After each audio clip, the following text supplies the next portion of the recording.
CAMNews 24, bienvenue à tous et à toutes à ce flash d'information. Refonte biométrique, l'antenne communale de Douala 2 livre ses résultats.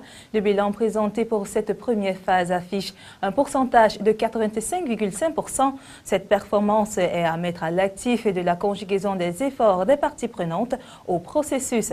La deuxième étape sera consacrée à la distribution des cartes d'électeurs sur le terrain.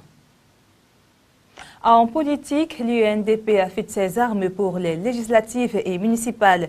L'Union nationale pour la démocratie et le progrès, démembrement régional de l'Est, vient de tenir une réunion préparatoire incitée par son président de section, Ahmad Ould. Réunion au cours de laquelle les militants et militantes ont mis à contribution des moyens financiers et matériels pour leur succès aux échéances à venir, également pour la fête de l'unité qui se célèbre lundi prochain. Développement participatif, le service civique national de participation au développement s'évalue 10 mois après son entrée en activité. Cette structure tire les leçons de la phase expérimentale et pose les jalons de la prochaine étape. C'était le but de la réunion tenue ce 13 mai à Douala. Les responsables de cette institution en ont profité pour passer en revue la toute première phase expérimentale. Cette fois-ci, culture et sport. La saison sportive est ouverte à la Ligue régionale de danse de l'Est à Bertois. Les responsables souhaitent compétir au niveau national cette année. C'est en tout cas la déclaration faite par le président de la Ligue régionale de danse de l'Est, Gilles Ngalleux, au cours du lancement de la saison sportive de la Ligue régionale de danse de l'Est. C'était en présence du président national de la Fédération camerounaise de danse sportive, Léandre Assila. À présent, l'essentiel de la page étrangère avec nos confrères de l'agence France Presse.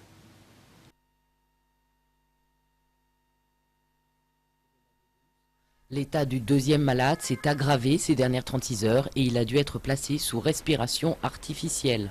Quant au premier, son état reste sérieux, mais il existe encore des chances pour qu'il s'en sorte, selon le chef du service de réanimation de Lille. Les tablettes et smartphones bientôt taxés pour financer la création de contenu, c'est l'une des propositions de la mission Lescure sur le numérique, qui écarte en revanche une taxe Google. Elle préconise aussi de supprimer l'Hadopi pour confier la lutte contre le téléchargement illégal au CSA. Allongement de la durée de cotisation ou réforme structurelle de financement, organisations patronales et syndicales défilent à Matignon pour défendre leurs idées sur la réforme des retraites, une réforme qui s'annonce comme l'un des principaux sujets de ces prochains mois. Le gouvernement l'a promise pour l'automne. Une peine de 6 ans de prison requis contre Silvio Berlusconi dans l'affaire Rubygate. L'ancien Premier ministre italien est poursuivi pour abus de pouvoir et prostitution de mineurs. L'accusation demande aussi que le Cavaliere soit interdit à vie d'exercer toute fonction publique. Un nuage noir qui dévore tout sur son passage. Madagascar est touché par une invasion de criquets. En une journée, ces insectes migrateurs peuvent faire disparaître jusqu'à 100 000 tonnes de végétation. Un fléau qui menace les moyens de subsistance d'une population déjà très vulnérable. Fin de ce flash d'information. Merci de nous avoir suivis.